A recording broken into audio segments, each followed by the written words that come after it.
ज़्यादा यहाँ पे रश होगा तो डर तो लगता ही सर। बहुत कम लोग रहते, एक दो रहते थे, बाकी नहीं रहते। अब यहाँ इतने ज्यादा आगे हैं कि यहाँ से निकलना आना मुश्किल हो गया। ये मस्जिद नहीं तो रेजिडेंशियल कॉम्प्लेक्स था। यहाँ पे एक लड़का था, वो नहान शिफ्ट कर गया। अब परेशानी करते हैं जी, कई बार कमेंट्स करते हैं, लेडीज को बड़ा तंग करते हैं जी। सर ये मस्जिद है ही नहीं, यहाँ पर एक रेजिडेंशियल प्रॉपर्टी थी जो सदीक मोहम्मद की थी। पिछले कुछ सालों में हिमाचल प्रदेश में मस्जिदों की संख्या बढ़ी है और अवैध मस्जिदों को लेकर अब आवाज उठने लगी है। शिमला में आपने देखा संजोली मस्जिद के निर्माण को लेकर विवाद हुआ और यहीं पर कसुमती है, यहां पर भी एक मस्जिद को लेकर लोगों ने विरोध प्रदर्शन किया। इसके बाद स्थानीय प्रशासन और यहां की पार्षद ने बताया कि ये मस्जिद दरअसल पहले मस्जिद हुआ ही नहीं करती थी। सबसे पहले मैं आपको तस्वीर दिखा देता हूं कि यहां की जो मस्जिद है जिसमें लोग नमाज पढ़ने के लिए आने लगे थे, वो मस्जिद कैसी दिखाई दे रही है। देखिए, इसको ढक दिया गया है चारों तरफ से और बताया जाता है कि ये पहले घर हुआ करता था, यानी कि रेजिडेंशियल इलाका है ये। तो यहाँ पर एक परिवार रहा करता था, लेकिन मुमताज नाम की एक महिला यहाँ पर जो रहती थी, उनसे जमीन लेने के बाद इसको एक व्यक्ति ने मस्जिद का रूप दे दिया। धीरे धीरे पिछले 4 से 5 सालों में यहाँ पर लोगों की संख्या बढ़ने लग गई, नमाज पढ़ने के लिए लोग आने लग गए, जिससे स्थानीय लोगों को परेशानी होने लग गई, सड़कें जाम होने लग गई। यहाँ के वातावरण में लोग बताते हैं कि थोड़ा सा उनको परेशानी महसूस होने लग गई। तो इसके बाद लोगों ने विरोध प्रदर्शन किया और इस मस्जिद को, यानी कि जो पहले घर हुआ करता था, जिसको बाद में मस्जिद का रूप दे दिया गया, इसको भी यहाँ से हटाने और इसको तोड़ने की आवाज उठ रही है। लेकिन सवाल यह है कि इस तरह की मस्जिदें क्यों बन रही हैं और यहाँ के जो स्थानीय लोग हैं वो इन सब चीजों को कैसे देखते हैं, कैसे वो लोग मानते हैं कि क्या किस तरीके से ये मस्जिदें जो बन रही हैं वो क्या है। अंकल जी नमस्कार, क्या नाम है जी आपका? राम प्रकाश है जी। राम प्रकाश जी, हाँ जी। कितने सालों से आप यहाँ रह रहे हैं? 1958 से लेकर 58 से रह रहे हैं। हाँ जी। और ये आपके पड़ोस में जो मस्जिद है जिसको लेकर अभी लोगों ने विरोध प्रदर्शन किया, ये कब से है? ये मस्जिद थी ही नहीं, यहाँ कुछ भी नहीं था, यहाँ खाली जगह थी, बिच्छू बच्चू थे और टूटा हुआ मकान था, कुछ भी नहीं था। किसका मकान था ये मकान किसी का भी नहीं था। ये 20-25 साल पहले एक आदमी रहता था, सुरेंद्र गोयल, बस तो कुछ देर रहता था, फिर उसके बाद मुमताज बेगम यहाँ पर आई और उसके बाद मुझे हमें पता नहीं कि कौन है मुमताज बेगम जो थी वो किसकी पत्नी थी? वो सदीक मोहम्मद की। अच्छा। हाँ जी, सदीक मोहम्मद पब्लिक रिलेशन में एक तबला वादक था और वो रहता था। अच्छा। फिर उन्होंने क्या ये जमीन मकान बेच? ये पता नहीं, वो चले गए हैं जी, क्योंकि उसका लड़का एक संजोली में रहता है और एक प्राइवेट सेक्रेटरी है, उसको गवर्नमेंट अकोमोडेशन मिल गई है। अच्छा। अब ये किसके नाम पर जमीन है? कौन इस मस्जिद को चलाता है? कोई मौलाना है यहाँ पर, मौलवी? हाँ, तो कई मुस्लिम है जी, ये मालूम नहीं कौन कौन चलाते हैं। इसमें बहुत किस्म के आदमी आते हैं, कई किस्म के आदमी आते हैं, बाहर से आ जाते हैं जी। अच्छा। हाँ जी। तो आप लोगों को परेशानी हो रही है? हाँ, परेशानी करते हैं जी, कई बार कमेंट्स करते हैं, लेडीज को बड़ा तंग करते हैं जी। अच्छा। हाँ जी, बहुत तंग होते हैं जी और लोग जो है। ये मस्जिद है आपके पीछे? हाँ जी। मस्जिद है कि नहीं है? ये मस्जिद नहीं तो रेजिडेंशियल कॉम्प्लेक्स था। यहाँ पे एक लड़का था, वो नहान शिफ्ट कर गया। मोहम्मदन था यहाँ पे और ये उसकी छोटी मोटी शॉप थी यहाँ पे। वो किसी को बेच के वो यहाँ से चला गया। अच्छा। हाँ जी। फिर क्या हुआ? उसके बाद इन्होंने शायद यहाँ पे नमाज वगैरह पढ़नी शुरू कर दी और एक बार इन्होंने पॉलिटिकल लेवल पे उसको करने की कोशिश की थी। तब राजा वीरभद्र सिंह मुख्यमंत्री थे, पर उनको टाइमली लग गया पता, तो उसे उन्होंने इसका उद्घाटन नहीं किया था। अच्छा। तो उसके बाद ये ऐसे टेम्परेरी यहाँ पे नमाज वगैरह पढ़ते हैं। ये इस तरह से क्या आप लोग महसूस कर रहे हैं कि मस्जिदों की संख्या बढ़ती जा रही है, चाहे वो शिमला हो या हिमाचल प्रदेश के दूसरे इलाके हो? जी जी, पक्का। ये अपना लैंड जिहादी है एक तरह से। और मुसलमानों की संख्या?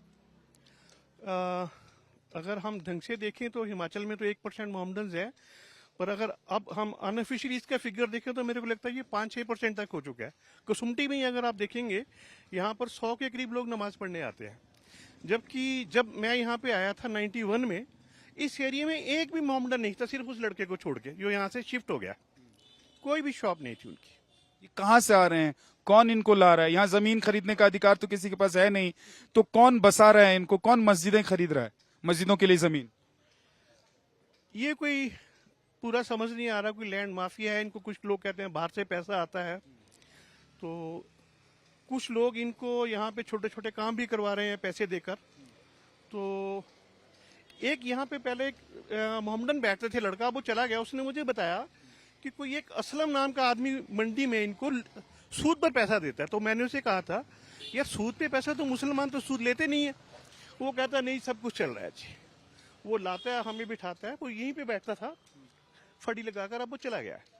इस मस्जिद को लेकर क्या चल रहा है और आप लोगों ने विरोध भी किया यहाँ पर, ऐसा क्यों किया? सर ये मस्जिद है ही नहीं, यहाँ पर एक रेजिडेंशियल प्रॉपर्टी थी जो सदीक मोहम्मद की थी। सदीक मोहम्मद रहता था, उसने अपनी उसकी धर्मपत्नी मुमताज बेगम के नाम से 99 साल पे वक्फ बोर्ड से रिलीज पे ली थी। कुछ समय पहले ऐसा हुआ कि बाहर के कुछ एक लोग आना शुरू हुए, तो उन्होंने यहाँ पर आए और यहाँ पर आके नमाज पढ़ना शुरू कर दी। बस बाकी तो ये मस्जिद है नहीं, ये रेजिडेंशियल अकोमोडेशन है। अच्छा, तो अभी इस मस्जिद को बंद कर दिया गया है, मस्जिद चालू है? नहीं, मस्जिद तो बंद है। ये जो हमारी पुलिस कस्टडी के अनुसार बंद कर दी है। यहाँ पर पुलिस विभाग के लोग आए थे, उन्होंने इसको बंद कर दिया हुआ है और जो यहाँ पर कोई भी नहीं रहता इस टाइम।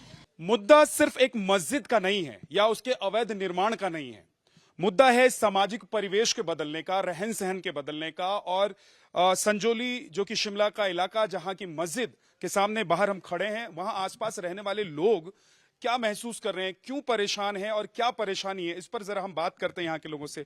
आप जरा अपना नाम बताइए। मैं संगीता सूद। आप यहीं की रहने वाली हैं? हाँ जी, के रहने वाले हैं जी। यहीं बगल में संजौली मस्जिद के पास में? हाँ जी, हाँ जी, मैं अंकुर निवास में रहती हूँ, नीचे अली मंजिल।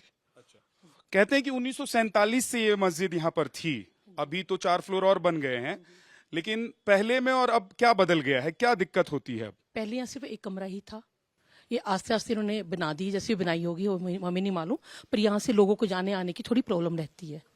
लड़कियां हैं, सेफ नहीं है, उनको दिन रात निकलना पड़ता है। चलो अभी तक ऐसी कोई घटना नहीं हुई कि इन्होंने कुछ किया, पर कुछ भी हो सकता है। जिस हिसाब से बदलते हालात है वैसे कुछ भी हो सकता है, तो इसलिए थोड़ा सा सेफ्टी चाहिए।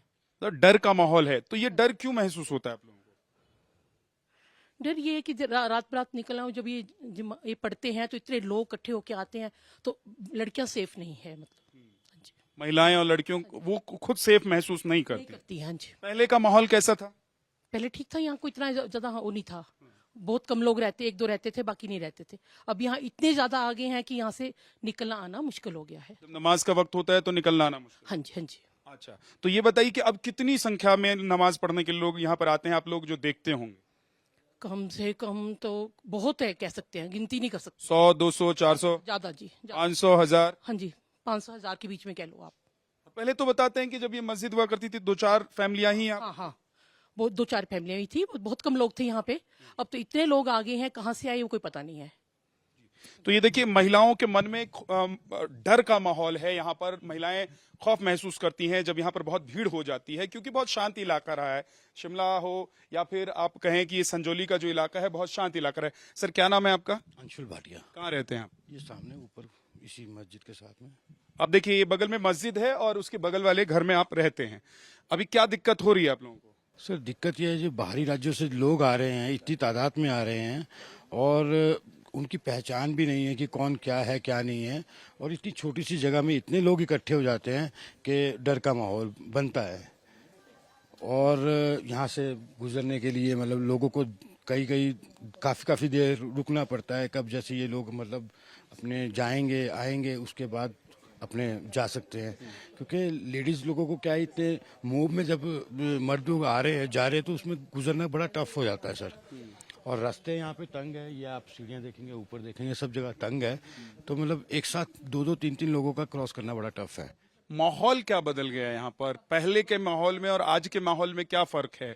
मतलब क्योंकि ये तो कहते हैं कि 1947 या उससे पहले की मस्जिद है। मस्जिद 1947 से है, पुरानी मस्जिद है, उसमें कोई दिक्कत नहीं है।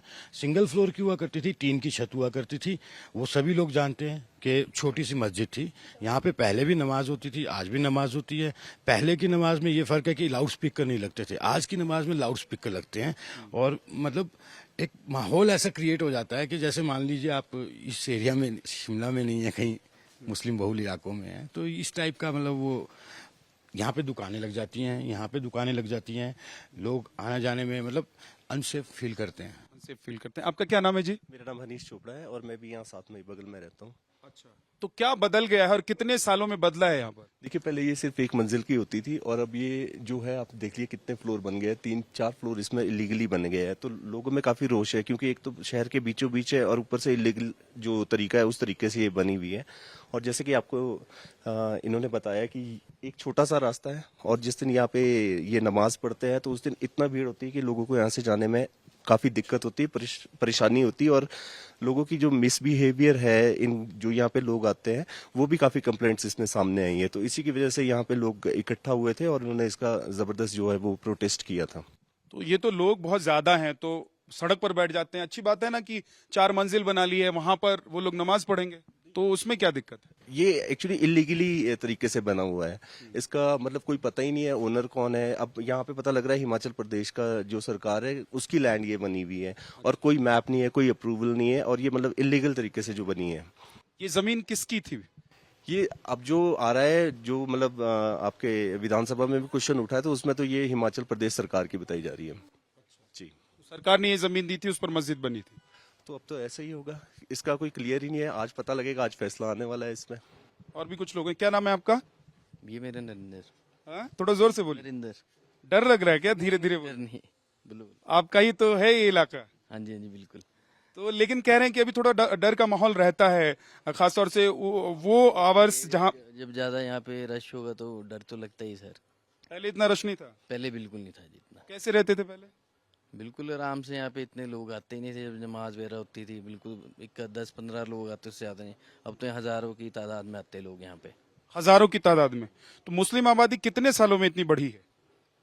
सर वो तो पिछले 8-10 सालों में तो यहाँ पे बड़ी तेजी से बढ़ी है सर, बहुत ज्यादा। हाँ जी, हाँ जी। ये हिंदू मुस्लिम प्रोटेस्ट हो, ये जो लैंड गई, लैंड गलत गई सर।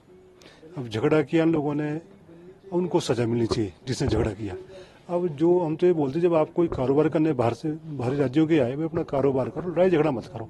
शांति, जिस तरीके से हिमाचल प्रदेश शांति प्रिय है, उस तरीके से शांति से रहो, जिसकी वजह से और लोगों को कोई परेशानी ना हो सर। इस मस्जिद का पहले मैं ही प्रधान था, पूरा मैं इसी का बहुत साल तक प्रधान रहा। उसकी वजह से मेरा अपना बगीचे का कारोबार था। फिर मैं वापस शिमला से ज़्यादा कोटखाई में रहता हूँ, मासू में ही।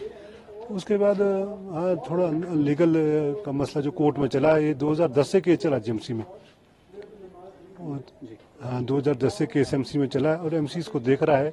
अब डिले क्यों हुआ, अब इस ये तो एमसी जान सकती है सर। क्यों ये एक्चुअली वक्फ बोर्ड की ही जमीन है।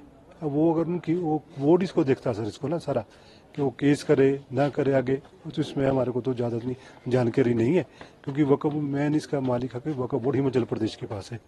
अब उनकी मर्जी है कि आगे वो आगे अपील करें या ना करें, उसमें सर हमारे को ज़्यादा जानकारी नहीं है इस मामले में। इनकी रजिस्ट्रेशन बहुत कंपलसरी है, इनकी रजिस्ट्रेशन होनी चाहिए। और जहाँ से आए हैं, कोई चाहे मेरठ से आए हैं या मुजफ्फरनगर सहारनपुर से, इनकी वहाँ से वेरिफिकेशन होनी चाहिए कि वो वहाँ से लिख के लाएं अपने पुलिस से कि जिनका करेक्टर मतलब बहुत इनके कोई इनके ऊपर आपराधिक केस नहीं है, वो आगे रजिस्टर करवाएं, जिससे ये कन्फर्मेशन हो जाए कि लोगों को बिल्कुल करेक्टर वाइज सही है। अब वहाँ से यहाँ पे आ रहे, क्या पता सर कौन है क्या है। अब सरकार चलो पूरी कोशिश तो कर रही है इनको समझाने की, भाई अपना आइडेंटिफिकेशन ले आओ, अपने आधार कार्ड ले आओ, जो भी अपना पहचान पत्र है। आप लोग भी करेंगे प्रयास? हम तो रोज ही, हमारे मौलवी साहब रोज इस चीज़ को लॉन्चमेंट करते हैं कि भाई अपनी एंट्री कराओ मस्जिद में ना जाके, पुलिस चौकी में, और अपना 20 साल जो आपका रिकॉर्ड है वो भी ले आओ कि भाई आप वहाँ पे रहते कहाँ रहते हैं, जिसकी वजह से अगर माहौल आस पड़ोस का खराब ना हो। क्योंकि हमारा आपस में शुरू से अच्छा भाईचारा सबके साथ, क्योंकि अब लोगों को परेशानी तो नहीं होनी चाहिए ना सर। हमारी वजह से कोई पड़ोसी को परेशानी हो, ये बिल्कुल ही अच्छी बात नहीं सर।